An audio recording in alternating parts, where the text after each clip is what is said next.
I filmed the original video you're about to watch in January of 2024.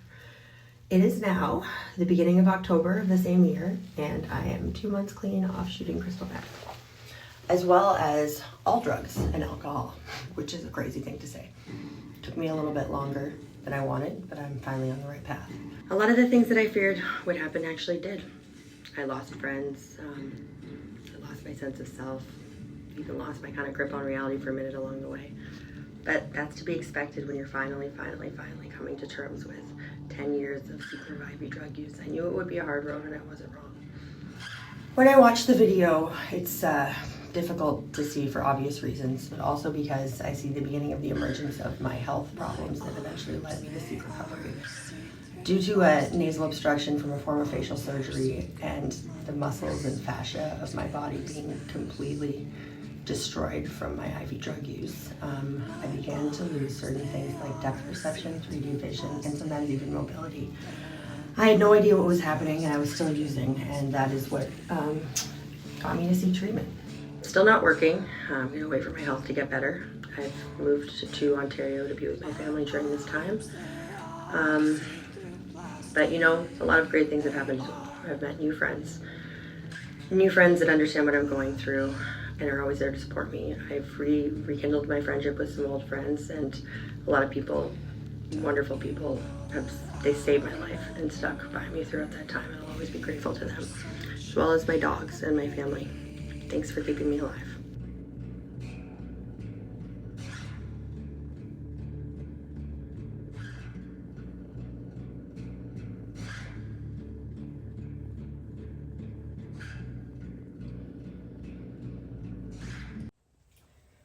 You'll see a lot more than most, which I assume some of you appreciate, but it's what you don't see that's what's killing me.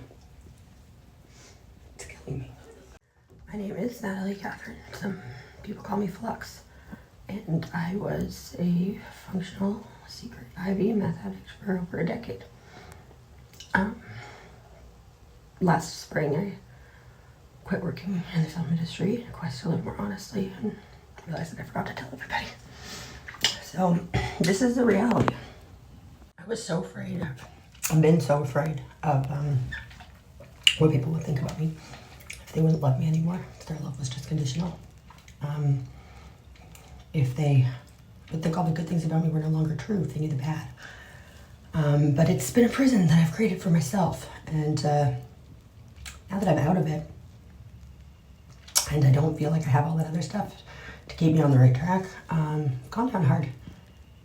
I cannot keep up with my habit. I don't have any veins left, and I'll never stop poking myself till I get what I need, so I'm often horrifically scarred and look like a goddamn monster. When you're a funny joke, I have a needle and vein phobia. When I was 19 years old, I was groomed into sex work by way of crack cocaine, and I found myself at age 20 on my first day in rehab. I didn't think that it was something that was going to stick, but I drank the Kool-Aid hard, and I got real into NA. When I got out, I didn't feel like I related to any of the people that I'd gone to high school with anymore. I went to meetings every day, and I was kind of scared to re-enter into the world that I'd lived in before. One meeting, I was sharing about how I was supposed to go to a party that night at my high school friend's house, and I was scared I was going to drink. I didn't know what to say to these people anymore, and I didn't know how I was going to get through the night without it. A couple guys in the group said that if I felt triggered, that I should call them and I should come over because they were watching movies. So I went to the party, felt strange, gave them a call, went over. They weren't watching movies. That's how I first shot Oxy. It just gets worse and it's worse. It's happening so quickly now. I find it really difficult not to wonder whether it's that people don't know or that they just don't care. I guess old habits die hard, and I have to consider my role to play in deception, though, because underneath the filter and underneath the sweater, I am wasting away, and I don't know how much longer I can do this. I really don't. So it sounds unbelievable, but if you are a needle addict who is afraid of veins, because it's possible when you're tricked into shooting up for the first time at an NA meeting when you're 20 years old. And you run out of your two good veins that you never had to try very hard at. Suddenly every day becomes torture, especially if you're stubborn like me. And there's just no fucking way to keep going like this. I don't feel human anymore. I mean, I never did, but I don't feel alive. I've done drugs for a lot of reasons in my adult life. I mean, kind of got it. We've been doing it for over a decade. To have fun, to be louder, more interesting, to be less interesting, for the experience, so I could have something sad to think about later, all kinds of shit. But it was probably around when my boyfriend died that I started doing them to distance myself emotionally. Especially right at the beginning. He was always there with me, and I'm lucky for that. But sometimes I just needed some space so that I could watch emotions. Like, I still knew that I was having them, but it's like I could watch them clinically from a distance, and things kept piling up the more I needed to do that. It all kind of came to a head 4 years later. I got back from tour with my band. I was completely emotionally drained. Some little fuckboy was staying in my house, and I just couldn't anymore. And that's when it started to be hard to hold my functional professional life together. And I decided maybe I shouldn't anymore anyways, because it's not doing me any favors. Do I regret giving everything up every fucking day? But I also know at the same time that if I'd continued living the way I was as a functional addict, I'd probably never stop because I was too good at it. There's no more potential for growth there. It's kind of funny to be making these at a time when I'm not trusting my intuition or my insight, because it's obviously clouded. And I'm generally someone who's really good at that, but I know it's the only time that I would feel I had enough courage to share them, and it's something that has to happen. I'm tired of wondering who actually loves me and who loves the image and who doesn't actually care at all and never did. I mean, so far it's not been a great discovery. Or maybe that's just my skewed perception. But I feel like I've been really scared for myself, and no one's showing up. Not no one, I've had some great people, but like, I don't know.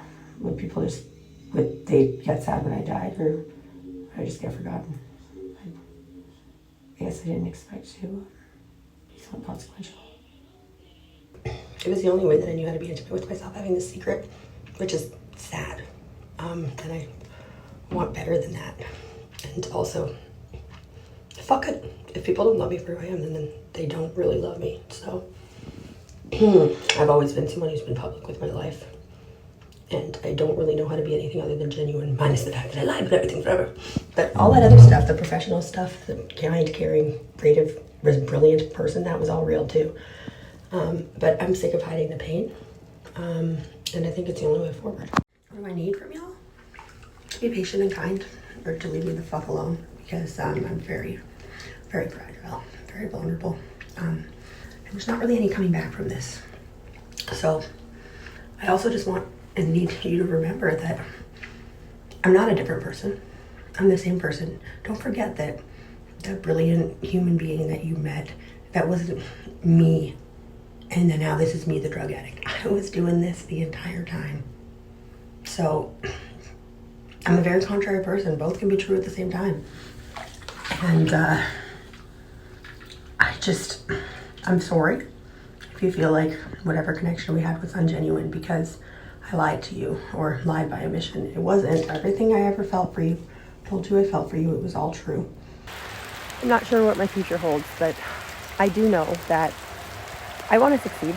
I want to do well. If I come to you professionally, that means that I'm ready to work. I don't want being honest as I've been right now to feel my faith in a bad way. I want to be able to know that I can be both Natalie the drug addict and Natalie the writer, Natalie the filmmaker, Natalie whatever I am. And they can both be true at once. It's kind of a weird catch-22. Ever since I've kind of stopped hiding, lost my confidence, it's almost like I feel like I've lost the part of me that was good. That's why I've fallen down so hard. So I have to find a way to incorporate both of them in the future. It's going to be a hard road, but I'm trying.